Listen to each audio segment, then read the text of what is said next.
everyone. In this video, I am explaining you the first chapter of biology in Rajasthan board.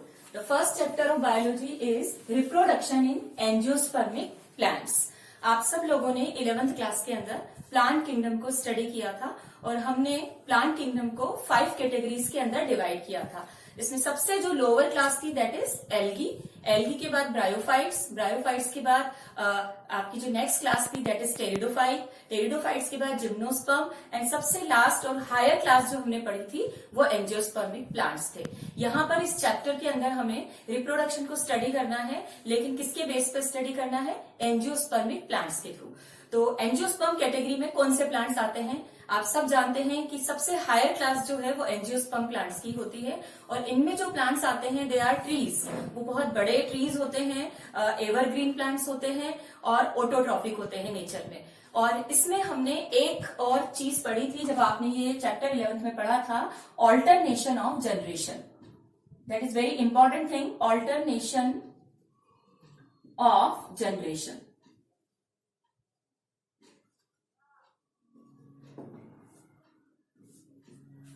Angiosperm जो plants होते हैं उनमें alternation of generation मिलता है. सभी प्लांट किंगडम की जितनी भी कैटेगरीज हैं सब में ऑल्टरनेशन ऑफ जनरेशन मिलता है. तो पहले हमें ये समझना है कि ये होता क्या है. जब किसी भी लाइफ साइकिल में, प्लांट की लाइफ साइकिल में एक स्टेज दूसरी स्टेज में स्विच ओवर करती है, यानी ऑल्टरनेशन होता है. एक स्टेज के बाद दूसरी, दूसरी के बाद वापस फर्स्ट स्टेज आ जाती है, यानी लाइफ साइकिल के अंदर स्टेजेस आपस में इंटरचेंज होती रहती हैं. इसे हम ऑल्टरनेशन ऑफ जनरेशन कहते हैं. इसको हम एक एग्जांपल से भी समझ सकते हैं. एनिमल किंगडम के अंदर भी आपने पढ़ा है कि सिरेंट्रेटा जो ग्रुप होता है हमारा, उसमें 2 स्टेजेस होती हैं, पॉलिप और मेड्यूसा. पॉलिप मेड्यूसा में चेंज होती है, मेड्यूसा पॉलिप में चेंज होती है. इसी तरीके से एंजियोस्पर्मिक जो प्लांट्स होते हैं उनमें भी 2 स्टेजेस होती हैं. कौन कौन सी स्टेजेस? ये जो जनरेशन होती है 2 स्टेजेस होती है. फर्स्ट स्टेज जो है स्पोरोफाइट एंड सेकेंड है गेमिटोफाइट. हम यहां पर बात कर रहे हैं एंजियोस्पर्म प्लांट्स के बारे में. तो एंजियोस्पर्म प्लांट्स के अंदर जो स्पोरोफाइट होता है दैट इज डोमिनेंट फेज. ये डोमिनेंट फेज होती है. दूसरी जो इसकी क्वालिटी है वो ऑटोट्रॉफिक होती है नेचर में एंड लॉन्ग लिव्ड होती है. एंड इसकी प्लॉइडी होती है 2n. This is the dominant phase, यानी ज्यादा जो डोमिनेंट रहेगी फेज, जिसका ज्यादा इंपॉर्टेंट रहेगा, जिसका ज्यादा वर्क रहेगा, ज्यादा फंक्शन रहेंगे, वो हमारी एंजियोस्पर्म का जो फेज है स्पोरोफाइट वो रहेगा. इसकी प्लॉइडी 2n होती है. और जो दूसरी फेज है गेमिटोफाइट वो रिड्यूस्ड होती है, डिपेंडेंट होती है किस पे? स्पोरोफाइट पे, डिपेंडेंट ऑन स्पोरोफाइट. एंड इसकी प्लॉइडी होती है n. यहां पर आपको ध्यान रखना है जो स्पोरोफाइट है वो डोमिनेंट फेज है, जिसके ऊपर हमारी दूसरी फेज जो है गेमिटोफाइट डिपेंडेंट होती है. स्पोरोफाइट इसमें लॉन्ग लिव्ड होता है. अब प्लांट में आप इसको कैसे डिफरेंशिएट करेंगे कि कौन सी स्पोरोफाइट है और कौन सी गेमिटोफाइट? हम यहाँ पर बात एंजियोस्पर्म की कर रहे हैं. तो जो प्लांट आप देख रहे हैं एंजियोस्पर्म में, यानी जो ट्री आप देख रहे हैं, उसकी कौन सी फेज आपको लग रही है? जो हमें दिख रहा है रूट, स्टेम एंड लीव्स. जब भी आप किसी ट्री को देखते हैं तो आपको क्लियर क्या दिखेगा? वो 3 पार्ट्स में डिवाइड होता है जो क्लियरली विजिबल होते हैं. कौन कौन से? रूट, स्टेम और उसका लीव्स जो होती हैं. तो ये फेज जो होती है ये डोमिनेंट फेज होती है और इसकी प्लॉइडी 2n होती है. इसको हम बोलते हैं स्पोरोफाइट फेज. जब इसके अंदर रिप्रोडक्शन होगा, गैमेट्स बनेंगे. जब मेल और फीमेल गैमेट्स बनते हैं तो गैमेट का बनना यानी दूसरी फेज का आना. और ये फेज कौन सी होती है? ये फेज हमारी सेकंड फेज होती है जिसे हम बोलते हैं गेमिटोफाइट. लेकिन आप जानते हैं कि गेमिटोफाइट है यानी गैमेट्स जो बनते हैं वो थोड़े समय के लिए है. तो ज्यादा जो डोमिनेंट होगी कौन सी होगी? जो डोमिनेंट ज्यादा होगी वो स्पोरोफाइट होगी. और इसमें आपको ध्यान रखना है ये जो फेज होती है it is differentiated into 3 parts. कौन कौन से? Stem, root and leaves. और जब अपन गेमिटोफाइट की बात करेंगे यहां पर किसका फॉर्मेशन होता है? Gametes formation.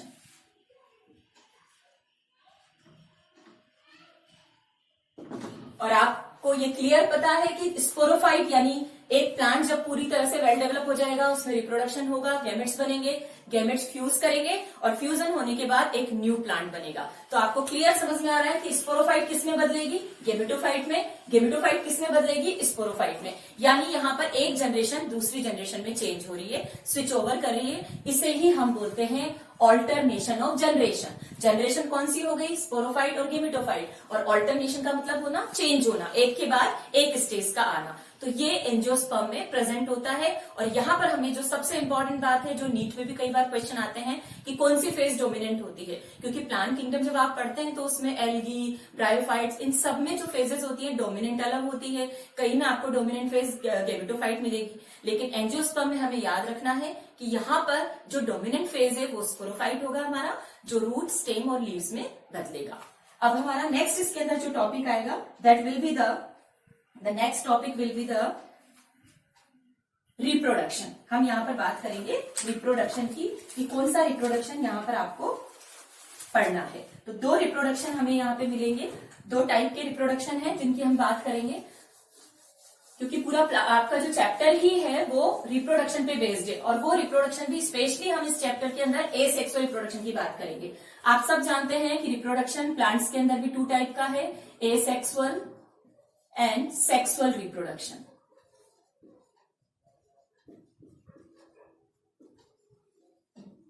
फोकस हमें एसेक्सुअल पे करना है इस चैप्टर के अंदर, लेकिन दोनों के बीच में जो डिफरेंस होता है वो हमें पता होना चाहिए कि डिफरेंस क्या है। एसेक्सुअल रिप्रोडक्शन आप सबने पढ़ा है, ओनली वन पेरेंट इन्वॉल्व, इसके अंदर एक ही पेरेंट इन्वॉल्व होता है। एंड जो प्लांट्स होते हैं दे आर जेनेटिकली आइडेंटिकल।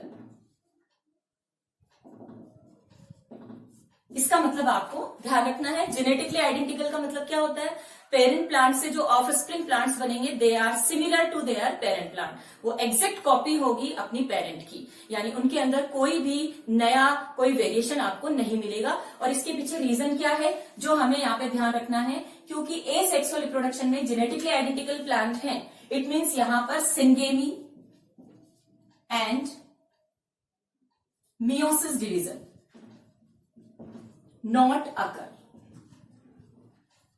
इस पे आपको ध्यान रखना है कि एसेक्सुअल रिप्रोडक्शन जो होता है इसमें सिंगेमी और मियोसिस नहीं होता। सिंगेमी का यहां पर मतलब है फर्टिलाइजेशन, फ्यूजन ऑफ गैमेट्स, ये नहीं होगा क्योंकि गैमेट्स बनते ही नहीं है। एसेक्सुअल रिप्रोडक्शन में एक ही पेरेंट होता है तो गैमेट यहां पर बनेंगे ही नहीं, तो सिंगेमी होगा ही नहीं। और मियोसिस डिवीजन भी नहीं होगा, क्योंकि मियोसिस डिवीजन क्यों होता है, वो जर्म सेल्स के अंदर गैमेट बनाने के लिए होता है। जब गैमेट का फॉर्मेशन नहीं है तो मियोसिस डिवीजन भी नहीं है, तो मियोसिस डिवीजन और सिंगेमी इसमें नहीं होगी और प्लांट्स बिल्कुल जेनेटिकली आइडेंटिकल होंगे।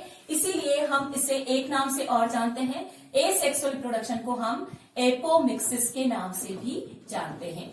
This is the new clause, इसको आपको डिटेल में पढ़ना है नेक्स्ट चैप्टर के अंदर, जब क्लियर आपको पता लगेगा। लेकिन यहाँ पे ध्यान रखना है कि एसेक्सुअल रिप्रोडक्शन को हम एपोमिक्सिस के नाम से भी जानते हैं।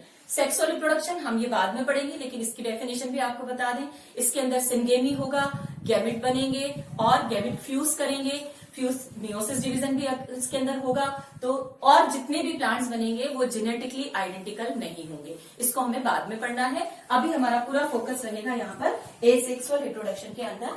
और एसेक्सुअल रिप्रोडक्शन जो है उसको हम कितने पार्ट्स में डिवाइड करेंगे, ये हमारा इसमें नेक्स्ट टॉपिक होगा। Asexual reproduction basically it is divided in two parts. कौन कौन से पार्ट्स हैं इसके अंदर, first is agamospermy and second is vegetative propagation।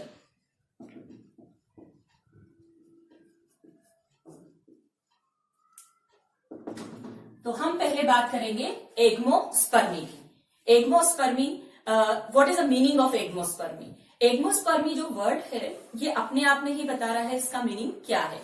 अगर हम इस वर्ड को डिवाइड करें तो ये तीन वर्ड्स के अंदर डिवाइड होगा, एक वर्ड तीन वर्ड्स में डिवाइड होगा। First is a, second is games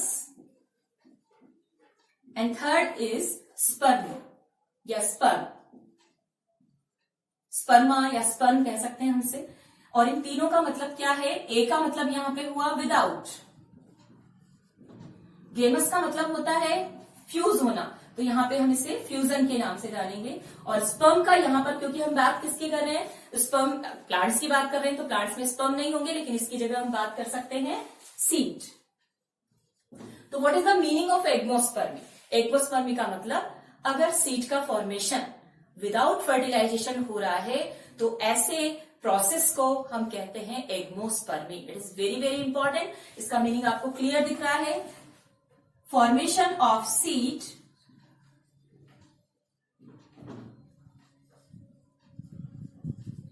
without fertilization is called agamospermy. तो इसके अंदर सीड बनेगा, या आपको ध्यान रखना है, सीड का फॉर्मेशन होगा।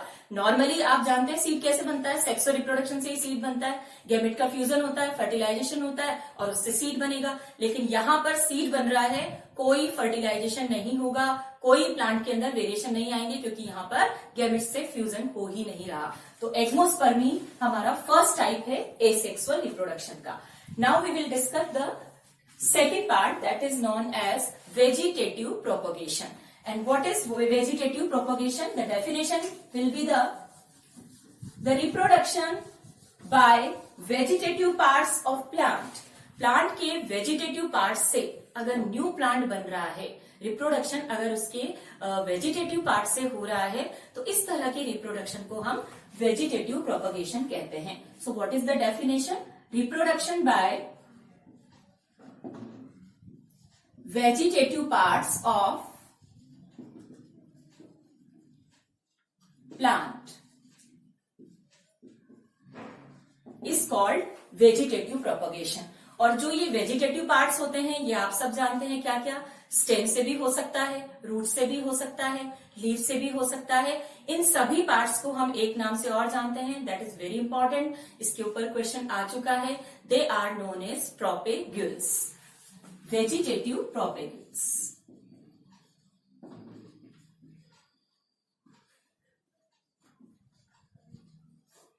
Vegetative propagules means vegetative parts।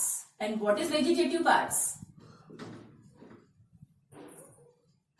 ये क्या होते हैं वेजिटेटिव पार्ट्स? कौन कौन से होते हैं? They are stem, they can be stem, root and leaf. तो अगर इन वेजिटेटिव पार्ट से एक नया प्लांट बनता है, इस तरह की रिप्रोडक्शन को हम कहेंगे वेजिटेटिव प्रोपगेशन।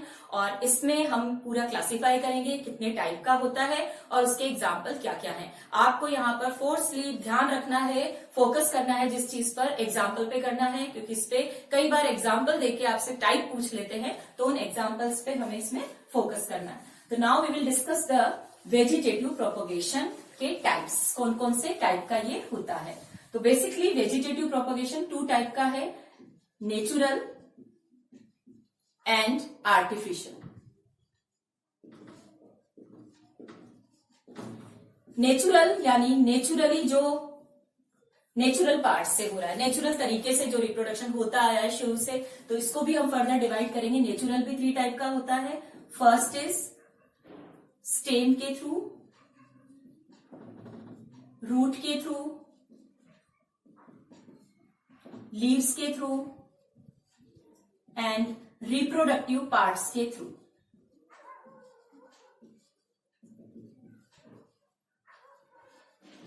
इसी तरीके से आर्टिफिशियल को भी हम क्लासिफाई करेंगे। Then we will discuss in detail. Artificial is also is 3 type. First is cutting,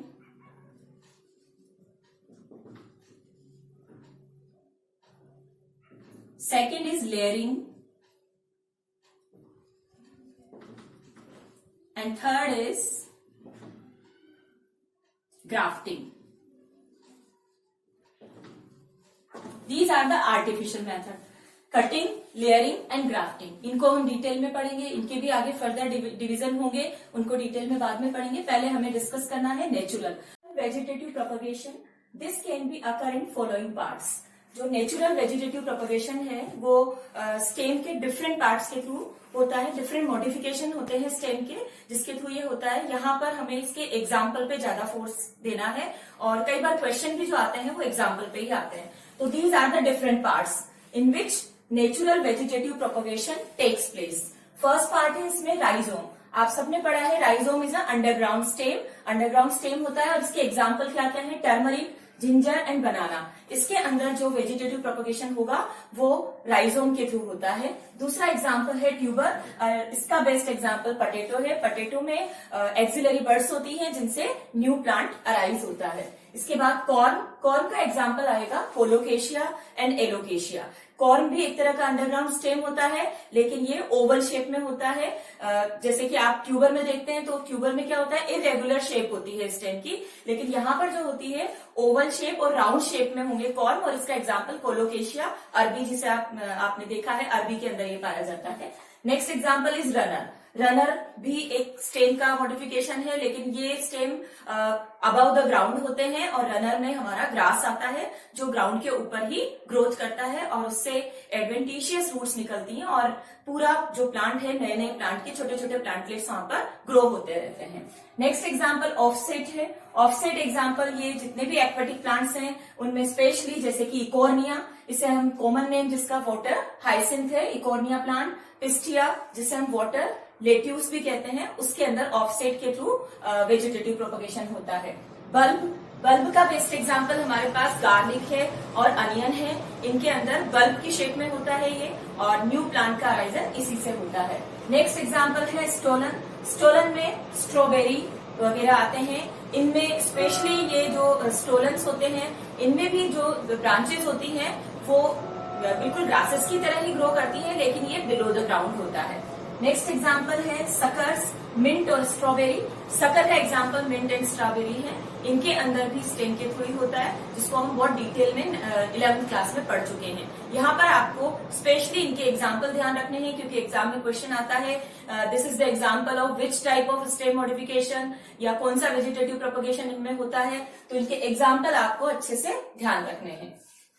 next हमारा जो नेचुरल वेजिटेटिव प्रोपगेशन है ये इसका एक टाइप था। सेकेंड टाइप जो है वेजिटेटिव प्रोपगेशन का वो है हमारा artificial type of vegetative propagation. तो सेकेंड हम डिस्कस करेंगे आर्टिफिशियल वेजिटेटिव प्रोपगेशन।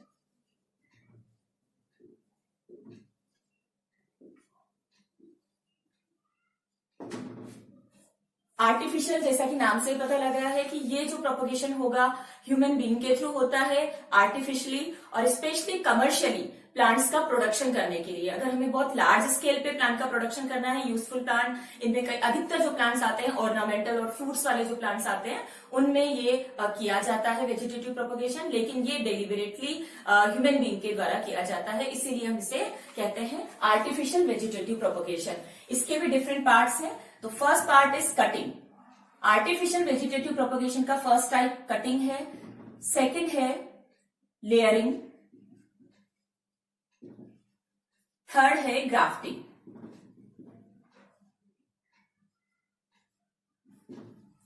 इन मेथड्स को हम फर्दर डिफरेंट अलग अलग टाइप में डिस्कस करेंगे। तो पहला हमारा मेथड जो है इसको भी फर्दर हमने 2 पार्ट्स में डिवाइड कर रखा है। जो कटिंग होती है वो 2 तरह की है, stem cutting and root cutting.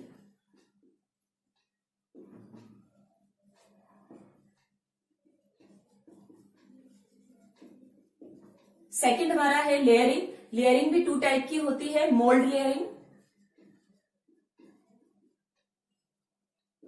And air layering. Air layering को हम एक नाम से और जानते हैं गूटी, इसे हम गूटी भी कहते हैं, एयर लेयरिंग।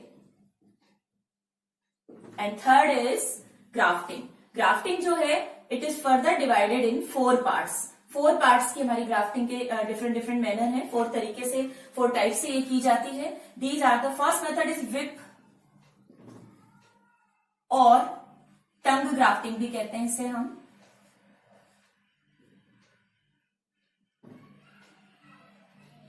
सेकंड है वेज ग्राफ्टिंग। थर्ड है crown grafting and fourth is bud grafting.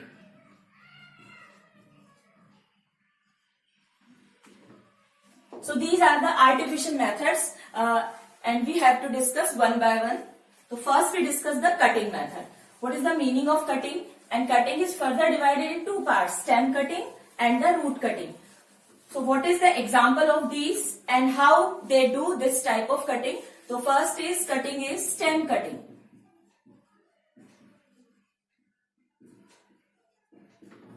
In stem cutting, the stem is cutted in small pieces and they are buried into the earth. छोटे छोटे पीसेस में stem को cut करके उसको soil के अंदर दबाकर हम न्यू प्लांट को अराइज करते हैं और ये कमर्शियली जो प्लांट्स होते हैं उसके अंदर किया जाता है. तो सिंपली ध्यान रखना है, small pieces of stem buried under the soil.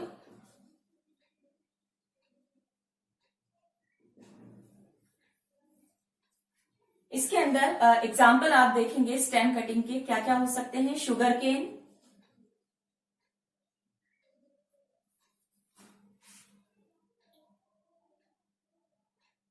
Lemon, rose, these are the examples. Second method is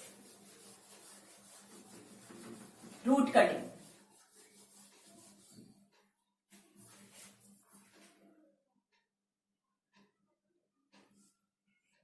root cutting जो है हमारी ये कितने ये एक ही टाइप की है. रूट कटिंग में ये भी सेम प्रोसीजर है, कमर्शियली प्लांट्स का प्रोडक्शन करने के लिए किया जाता है. इसमें एग्जाम्पल आएंगे गुआवा एंड एप्पल. सेम किस तरीके से किया जाता है जैसा कि हमने नॉर्मली हम जो रूट में करते हैं, बट ये ह्यूमन बीइंग के थ्रू किया जाता है आर्टिफिशियल तरीके से. तो एग्जाम्पल आप इसको ध्यान रखेंगे, guava and Apple. Third method जो हमारा है वो ग्राफ्टिंग है. लेकिन ग्राफ्टिंग को एक्सप्लेन करने से पहले मैं थोड़े से नेचुरल मेथड की तरफ ही बढ़ूंगी. नेचुरल वेजिटेटिव प्रोपगेशन जो आपने पढ़ा था उसके हमने टाइप्स डिवाइड किए थे अलग अलग. तो फर्स्ट हमने कौन सा डिस्कस किया था कि नेचुरल मेथड के अंदर जो वेजिटेटिव प्रोपगेशन है फर्स्ट हमने पढ़ा स्टेम के थ्रू होता है. इसके दो मेथड और हैं जो ग्राफ्टिंग से पहले मैं आपको एक्सप्लेन कर रही हूँ, फिर फर्दर हम ग्राफ्टिंग को समझेंगे. तो दो जो नेचुरल मेथड्स के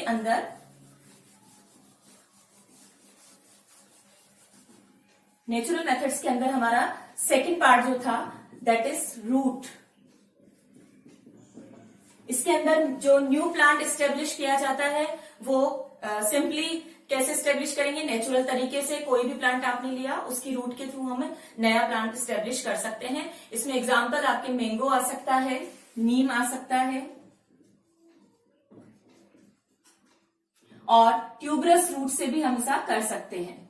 ट्यूबरस रूट का एग्जांपल आपका क्या हो सकता है, ट्यूबरस रूट में स्वीट पोटैटो आता है एंड डहेलिया. तो नेचुरली रूट के थ्रू हम ऐसा कर सकते हैं वेजिटेटिव प्रोपगेशन. डायरेक्टली आप रूट को ग्रो कर सकते हैं. नेक्स्ट इसमें आता है थर्ड मेथड, दैट इज ये नेचुरल मेथड ही है जिनको मैं पहले एक्सप्लेन कर रही हूं, देन हम ग्राफ्टिंग को डिस्कस करेंगे. Third method is vegetative propagation by leaf. That is very very important और इसके ऊपर क्वेश्चन आया हुआ है कि लीफ में किस तरीके से वेजिटेटिव प्रोपगेशन होता है. तो इसका बेस्ट एग्जांपल है, आपको एग्जांपल पे ही फोकस करना है. बस उस एग्जांपल में हमें ये ध्यान रखना है कि जो न्यू प्लांट अराइज होगा लीफ के थ्रू, यहाँ पर नया प्लांट जो बनेगा वो लीफ से बनेगा. अभी तक हम देख रहे थे कि स्टेम से न्यू प्लांट अराइज हो रहा है, रूट से न्यू प्लांट अराइज हो रहा है, लेकिन यहाँ पर जो प्लांट का फॉर्मेशन होगा वो लीफ से होगा. लेकिन लीफ की किस पार्ट से, किस प्लेस से वो बन रहा है ये हमें ध्यान रखना है. तो लीफ के अंदर हमारा फर्स्ट एग्जाम्पल है ब्रायोफिलम.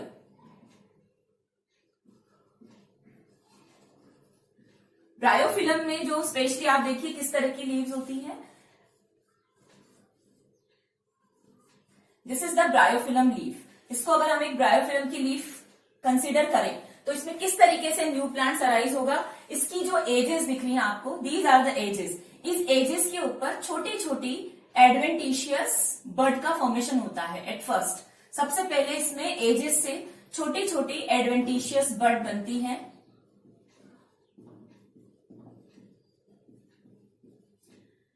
जैसे ही ये इन बड का फॉर्मेशन होगा इसमें रूट्स का फॉर्मेशन होता है और छोटे छोटे शूट्स का फॉर्मेशन होता है. यानी एक स्मॉल प्लांटलेट यहाँ पर बन जाएगा, एक छोटा सा प्लांट यहाँ पे बन जाएगा जिसमें रूट भी होगी और शूट भी होगा।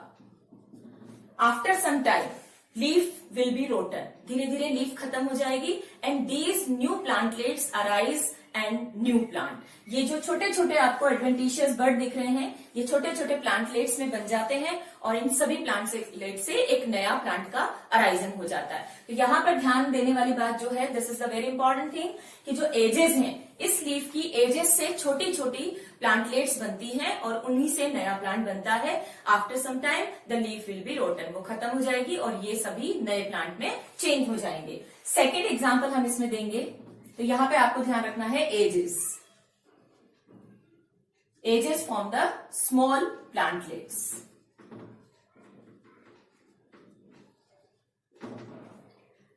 सेकेंड हमारा एग्जाम्पल इसमें आएगा बिगोनिया। बिगोनिया की भी लीफ से ही नया प्लांट बनेगा, लेकिन किस पार्ट से? यहां पर आपको दो स्पेशल पार्ट ध्यान रखने हैं। जो बिगोनिया की लीफ होती है उसमें न्यू प्लांटलेट्स, छोटे छोटे जो एडवेंटिशियस बड का फॉर्मेशन होगा वो कहां पर होगा? वो उसके पीटियोल पे, और जो वेन्स हैं उनमें। मान लीजिए this is the begonia leaf. ये अगर एक बिगोनिया की लीफ है तो इस बिगोनिया का जो पीटियोल है, this is the petiole and these are the veins. तो यहां पर जो छोटे छोटे एडवेंटिशियस बर्ड बनेंगे वो कहां बनेंगे?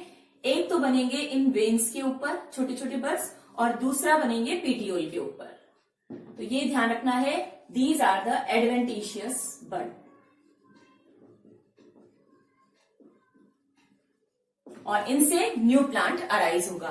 तो यहां पर हमें सिर्फ पार्ट्स के नाम ध्यान रखने हैं। बिगोनिया के अंदर एक तो लीफ वेन्स एंड दूसरा पीटियोल। इन दोनों ही पार्ट से न्यू प्लांटलेट्स बनेंगे और नया प्लांट बाद में फर्दर डेवलप हो जाएगा। सो this is the third type of natural vegetative propagation, जो किसके थ्रू होता है? लीफ के थ्रू। एंड एक स्पेशल मेथड और है नेचुरल वेजिटेटिव प्रोपगेशन में, हम एक और चीज स्टडी करेंगे इसमें, दैट इज बुलबिल्स। तो फोर्थ जो नेचुरल टाइप है हमारा, दैट इज रिप्रोडक्टिव पार्ट के थ्रू।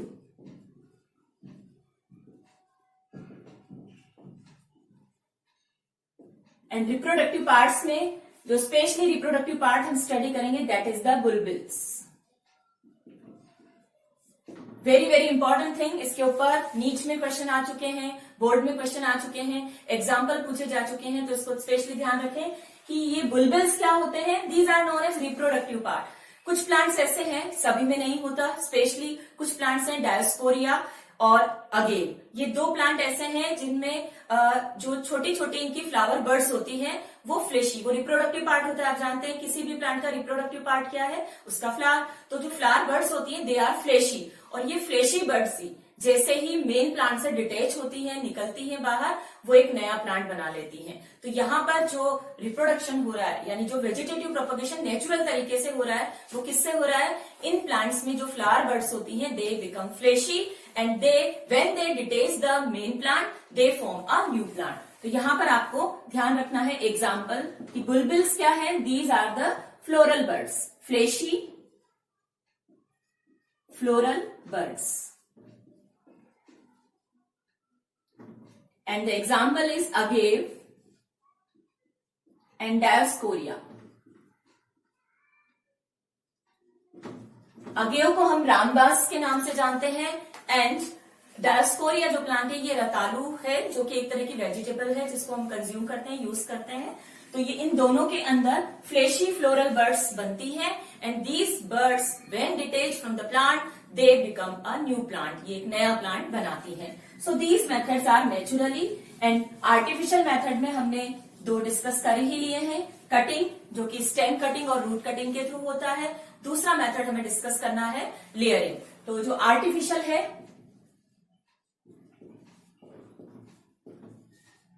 आर्टिफिशियल वेजिटेटिव प्रोपगेशन, इसके अंदर हमने फर्स्ट डिस्कस कर लिया था कटिंग।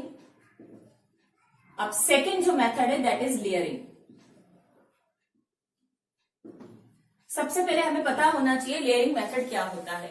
ये एक तरह का ऐसा मेथड है जिसमें हम मेन प्लांट से जो ब्रांचेस होती हैं उन ब्रांचेस से न्यू प्लांट बनाते हैं विदाउट सेपरेटिंग द प्लांट। बिना प्लांट से सेपरेट हुए। इनिशियली इन ब्रांचेस को हम मेन प्लांट से सेपरेट नहीं करते, इन्हीं से न्यू प्लांट बनता है।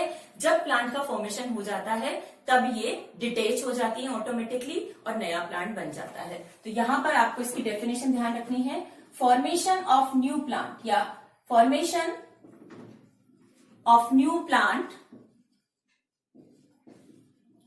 From the main branches of plant without separating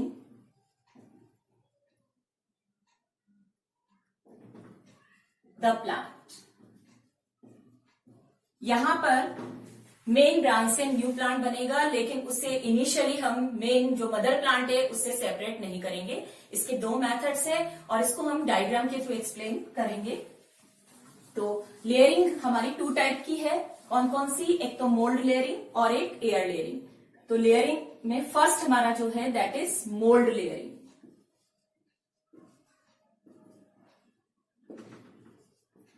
mould layering अगर हम एक डायग्राम के थ्रू से एक्सप्लेन करें तो मान लीजिए दिस इज द प्लांट। एक प्लांट है जिसमें डिफरेंट डिफरेंट टाइप की ब्रांचेस हैं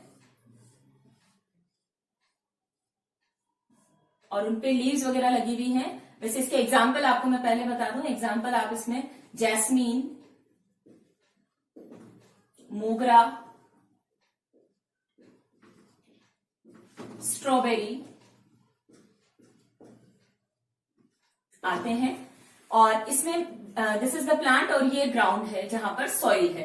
इसमें जो देखिए आप इसकी जो ब्रांच है, एक ब्रांच ले लेते हैं और इस ब्रांच को थोड़ा सा नीचे की तरफ बेंड करके अंडर ग्राउंड द सॉइल के नीचे दबा देते हैं। यहां पर जो ध्यान रखने वाली बात है कि जब आप इस ब्रांच को under the buried into the soil के अंदर बरीड करते हैं तो यहां पर आपको 2 से 3 इंटरनोड जितना इसको अंदर डालना है।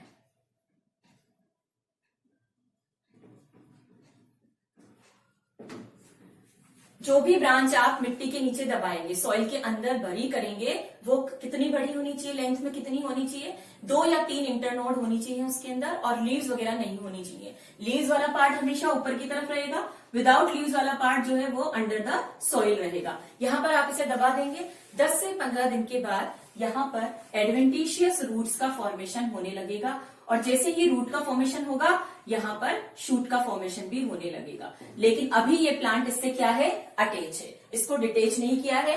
नेचुरल तरीका है, अगर हम इसे आर्टिफिशियली भी कर सकते हैं, नेचुरल भी होता है कई बार। तो आर्टिफिशियल मेथड ही पढ़ रहे हैं क्योंकि लेयरिंग का जो मेथड है वो बेसिकली आर्टिफिशियल ही है। तो आर्टिफिशियल तरीके में हम क्या करेंगे, जैसे ही यहाँ पर न्यू प्लांट का फॉर्मेशन हो जाएगा, इसके बाद यानी शूट का फॉर्मेशन और रूट का फॉर्मेशन हो जाएगा, आप इसे मदर प्लांट से क्या करेंगे? डिटेच कर देंगे, यानी इस ब्रांच को कट कर देंगे। कट होने के बाद this is the younger plant. ये एक न्यू प्लांट बन गया, किससे? मदर प्लांट से। तो लेयरिंग मेथड के अंदर हम ब्रांचेस को सॉइल के अंदर कवर करके उससे एडवेंटिशियस रूट्स का डेवलपमेंट करते हैं और न्यू प्लांट को बनाते हैं। लेकिन इनिशियली हम सेपरेट नहीं करते। After plant formation we separate from the mother plant. So this is the mold layering. Natural layering जो है, मतलब मोल्ड लेयरिंग का जो कॉमन मेथड है that is mold layering.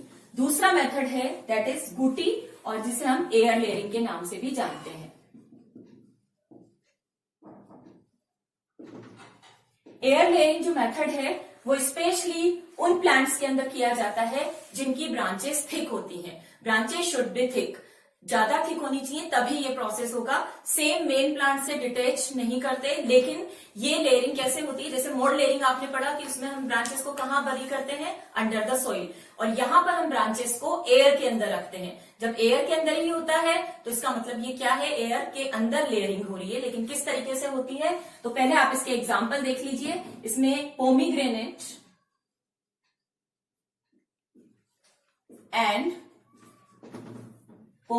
And guava हम ले सकते हैं। इसके अंदर एयर लेयरिंग होती है। इसको टोटली आप समझिए, डायग्राम के थ्रू ही एक्सप्लेन अच्छे से होगा। ये किस तरीके से किया जाता है? सबसे पहले इसको डायग्राम हम बनाते हैं। मान लीजिए ये एक पोमीग्रेनेट का प्लांट है और इसकी ये डिफरेंट डिफरेंट टाइप की ब्रांचेस हैं।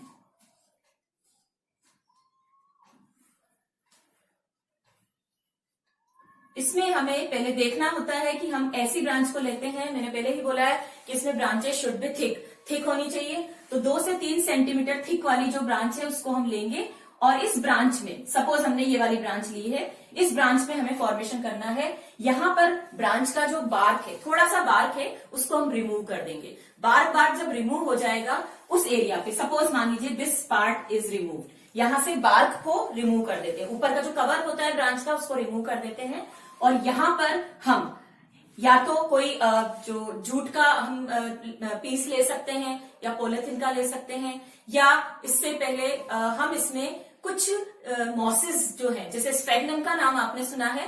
स्फेग्नम मॉस की ये क्वालिटी होती है कि वो वाटर को ज्यादा से ज्यादा क्वांटिटी के अंदर एब्जॉर्ब करके रख सकता है। तो उस मॉस को लिया हमने, वाटर के अंदर डिप किया, थोड़ा सा स्क्वीज किया ताकि एक्स्ट्रा वाटर उसमें से निकल जाए, और जो बार्क हमने रिमूव किया था उसके ऊपर हम ये मॉस रैप कर देते हैं, मॉस को लगा देते हैं, और इस मॉस के चारों तरफ एक जूट का पीस या पॉलिथीन से इसको कवर कर देते हैं। जैसे ही हम इस पॉलिथीन कवर को यहाँ पे लगाएंगे, पॉलिथीन कवर भी हो सकता है या आप इसमें जूट का कवर भी ले सकते हैं। इस पूरी स्ट्रक्चर को, कौन सी स्ट्रक्चर, आपने ब्रांच को रिमूव किया, उसके बार्क को रिमूव किया, ब्रांच के बार्क को रिमूव किया, स्फेग्नम मॉस उस पर लगाया एंड उसे रैप कर दिया, किससे, जूट से या फिर पॉलिथीन कवर से। The whole structure is known as gootee. इस स्ट्रक्चर को हम क्या बोलते हैं, गूटी।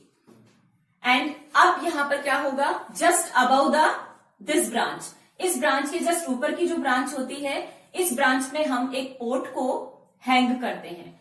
मान लीजिए दिस इज द पोर्ट, इसको हैंग करते हैं। इस पोर्ट के नीचे की तरफ छोटा सा होल बना देते हैं, वाटर इसके अंदर फिल कर देते हैं, और यहां से एक रोप को इस गूटी से कनेक्ट कर देते हैं। तो ध्यान रखिए, ऊपर वाली ब्रांच में this is the port, port कैसा है, जिसमें नीचे की तरफ होल है, वाटर फिल है, और यहां से एक रोप को गूटी से जोड़ देंगे, कनेक्ट कर देंगे। ऐसा हमने इसलिए किया कि ये जो पार्ट है जो हमने रिमूव किया, उसमें हमने स्फेग्नम तो लगा दिया, लेकिन हो सकता है थोड़े टाइम बाद वो ड्राई हो जाए, तो उसमें कंटिन्यूअस मॉइस्चर रहे, क्योंकि नया प्लांट बनना है तो इसमें मॉइस्चर की बहुत रिक्वायरमेंट है। तो रॉक के थ्रू इसमें धीरे धीरे वाटर आएगा, और ये पूरा पार्ट कैसा रहेगा, बहुत ज्यादा इसमें मॉइस्चर रहेगा। मॉइस्चर होने के लिए, मॉइस्चर क्यों चाहिए, क्योंकि आगे इसमें नया प्लांट बनेगा। तो जैसे ही इसको ये चीजें एस्टेब्लिश करेंगे हम 10 से 15 दिन के, after some 10 to 15 days after, यहां पर छोटे छोटे इस ब्रांच से एडवेंटिशियस बर्ड्स का फॉर्मेशन हो जाएगा। आप इसको रेपिंग जो आपने की उसको हटा लीजिए, और जहां पे बार्क आपने रिमूव किया था वहां छोटी छोटी एडवेंटिशियस बर्ड्स निकल जाएंगी, रूट्स बन जाएंगी। अब इस ब्रांच को चाहे तो आप यहां से कट कर दीजिए और डिफरेंट प्लेस पर जाकर इसे ग्रो कर दीजिए, तो नया प्लांट यहाँ पे पोमीग्रेनेट का बन जाएगा। तो आपने ये जो पूरा प्रोसीजर किया, सेम हमने लेयरिंग ही की है, लेयरिंग का ये मेथड है, लेकिन ये लेयरिंग आपने कैसे की है, एयर के अंदर की है। एयर में हमने इस गूटी का फॉर्मेशन किया है, और इस गूटी में जब क्या हुआ, एडवेंटिशियस रूट्स बन गई, तो इसको डिटैच कर दिया मेन मदर प्लांट से, और नया प्लांट आपका इस तरीके से बन जाएगा। सो this is the artificial method of layering. तो लेयरिंग हमने 2 टाइप की स्टडी करी, मोड लेयरिंग और दूसरी is another method of vegetative propagation. Vegetative propagation का ये एक और मेथड है आर्टिफिशियली, जो हम इसमें यूज करते हैं। ग्राफ्टिंग वो मेथड होता है जिसमें हम 2 different parts of different plants के 2 डिफरेंट पार्ट्स को ज्वाइन करते हैं और उससे एक न्यू प्लांट का फॉर्मेशन करते हैं। ये हमारे लिए बहुत ज्यादा बेनिफिशियल है, क्योंकि इसके अंदर हम 2 अलग अलग क्वालिटीज वाले प्लांट्स को मर्ज करके एक न्यू प्लांट बनाते हैं, जिसमें वो दोनों ही क्वालिटीज आ जाती हैं। तो यहाँ पर एक बात आपको ध्यान देनी है कि ये जो दोनों प्लांट के जो पार्ट्स होते हैं, इनमें एक बेस प्लांट होता है जिस पर हम ग्राफ्ट करते हैं, दूसरे प्लांट को इस पर ग्राफ्ट किया जाता है। जो बेस प्लांट होता है उसे हम स्टॉक कहते हैं, और जिसको उसके ऊपर ग्राफ्ट किया जाता है वो पार्ट हम दूसरा लेते हैं, उसे हम साइम के नाम से जानते हैं। तो what is the definition of grafting? Grafting में we join 2 different parts of 2 plant, they unite and grow as a new plant. 2 अलग अलग पार्ट्स को हम ज्वाइन करते हैं और उससे एक न्यू प्लांट का फॉर्मेशन करते हैं, जिसमें कि आपको डिजायर क्वालिटीज मिलती है। दूसरी इंपॉर्टेंट चीज, well develop rooted plant is called stock. जो आप मेन प्लांट होगा जिसके ऊपर हमें ग्राफ्ट करना होगा, वो वेल डेवलप प्लांट होता है, रूटेड होता है। रूटेड इसीलिए क्योंकि यहाँ से आपको जो भी प्लांट को जो न्यूट्रिशन वगैरह मिलेगा उस रूटेड प्लांट से मिलेगा, उसे हम स्टॉक के नाम से जानते हैं। दूसरा जो पार्ट है which is to be grafted, जिसको ग्राफ्ट किया जाता है, and having desired quality is called scion. जो दूसरा पार्ट होता है जिसको ग्राफ्ट किया जाता है किसके ऊपर, स्टॉक के ऊपर, उसे हम कहते हैं साइल। ये दो डिफरेंट पार्ट्स होते हैं। Cambium of two different plant part should be contact together.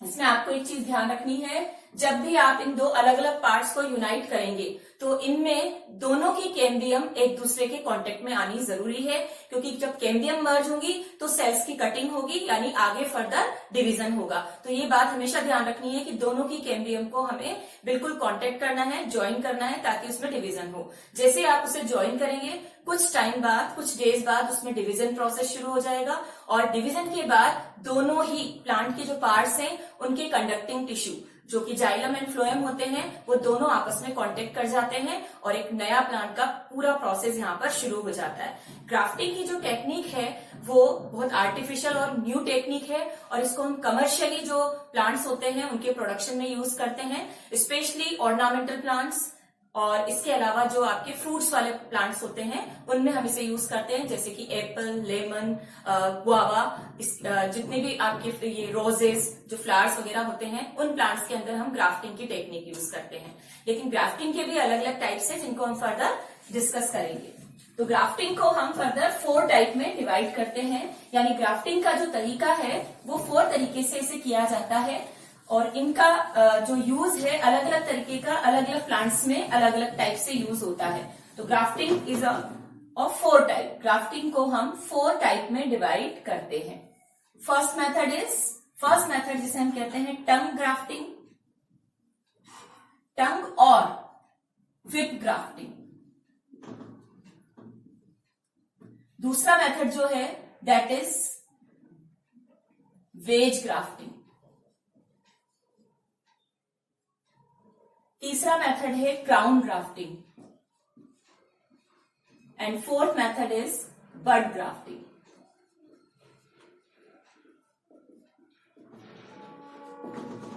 इन सभी मेथड्स को जो हम करते हैं ग्राफ्टिंग के लिए अलग अलग तरीके से यूज करते हैं, तो इसको मैं आपको डायग्राम के थ्रू क्लियर कर रही हूँ कि किस तरीके से इनका डायग्राम बनेगा। तो फर्स्ट हम बात करेंगे टंग ग्राफ्टिंग। टंग ग्राफ्टिंग के अंदर ध्यान रखना है दोनों पार्ट्स स्टॉक और साइल जो आप लेंगे शुड बी सेम थिकनेस, दोनों की थिकनेस सेम होगी। और इसमें आपको जो बेस प्लांट है आपका स्टोक, जैसे कि आपने एक जो पार्ट लिया है दैट इज द स्टोक, ये नीचे वाला जो पार्ट है प्लांट का वो स्टोक है, इसे हम बोलते हैं stock.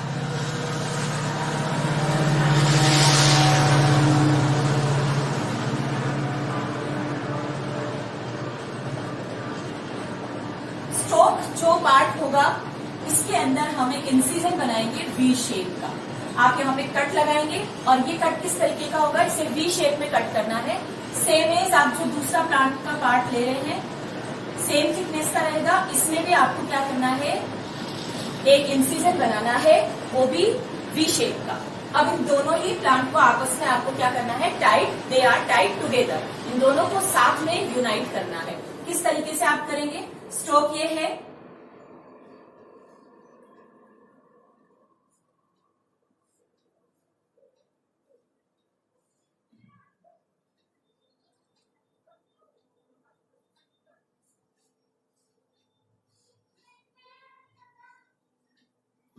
so this is the stalk and this is the side। यहां पे ध्यान रखना है दोनों की थिकनेस सेम रहेगी, दोनों में इंसिजन होगा। इंसिजन किस तरीके का होगा, वी शेप कट आप लगाएंगे, नीचे भी वी शेप कट होगा और ऊपर वाले भी, और दोनों का यहां से आप टाइट कर देंगे। इस तरह की ग्राफ्टिंग को हम विप ग्राफ्टिंग कहते हैं। दूसरी ग्राफ्टिंग हमारी है वेज ग्राफ्टिंग। वेज ग्राफ्टिंग का जो डायग्राम है इसमें भी आपको दोनों ही part stock and scion same thickness के लेने हैं। इसमें बस आपको ये ध्यान रखना है कि जो स्टॉक होगा, स्टॉक आप वही लेंगे, इसमें वी शेप का इंसिजन बनाएंगे इस तरीके से, लेकिन जो दूसरा पार्ट आपका साइन होगा उसमें आप इसे वेज शेप का कट करेंगे। This is the ways shape. ये आपको जो दिख रही है ट्राइंगल शेप है, ये वेज शेप है। अब इन दोनों को आप साथ में यूनाइट कर देंगे। तो यहां पे ध्यान रखना है साइन जो पार्ट है और ये स्टॉक पार्ट है, साइन आपका वेज शेप रहेगा और जो नीचे स्टॉक वाला है वो सेम वी शेप का कट करेंगे, दोनों को साथ में बांध देंगे। तो ये दो टाइप आपके वेज ग्राफ्टिंग हो गई और टंग ग्राफ्टिंग हो गई। तीसरा हमारे पास आता है method that is crown grafting.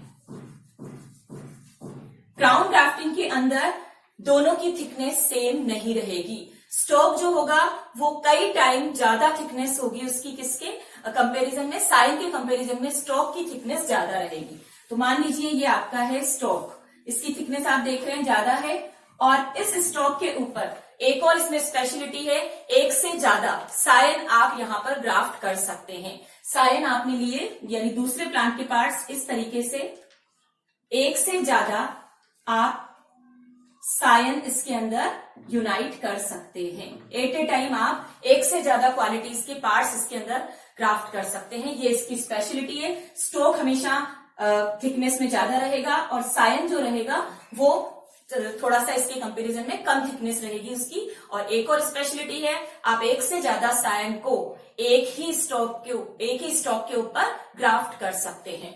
This is the crown grafting. ये क्राउन की तरह दिखता है बिल्कुल, इसीलिए हम इसे क्राउन ग्राफ्टिंग भी कहते हैं। एंड लास्ट आती है हमारी बड ग्राफ्टिंग। बड ग्राफ्टिंग में आपको ध्यान रखना है जो स्टॉक वाला पार्ट होगा, this is the stock part, यहां पर आपको एक टी शेप का इंसिजन लगाना है। टी शेप का आप इसमें इंसिजन कट लगा देंगे, ये टी शेप इंसिजन है। और सायन इसमें बड लेंगे आप, सायन वाला जो पार्ट होगा वो क्या होगा, किसी भी प्लांट का बड लेंगे और इस बड को यहां पर इस तरीके से इम्प्लांट कर देंगे। क्योंकि टी शेप आप लेंगे वो थोड़ा सा अंदर से डीप होगा और उस डीप कट के अंदर आप सायन को फिक्स कर देंगे, यूनाइट कर देंगे। तो that grafting is known as bud grafting. तो ग्राफ्टिंग आपको क्लियर है। ग्राफ्टिंग हमारा आर्टिफिशियल मेथड है जिसमें हमें ये बेनिफिट होता है कि हम डिफरेंट क्वालिटीज के प्लांट को मर्ज करके एक न्यू प्लांट बना सकते हैं, क्वालिटीज से नई नई क्वालिटी को डेवलप कर सकते हैं। स्पेशली ये प्रोसेस होता है फ्रूट्स के अंदर और ऑर्नामेंटल प्लांट के अंदर।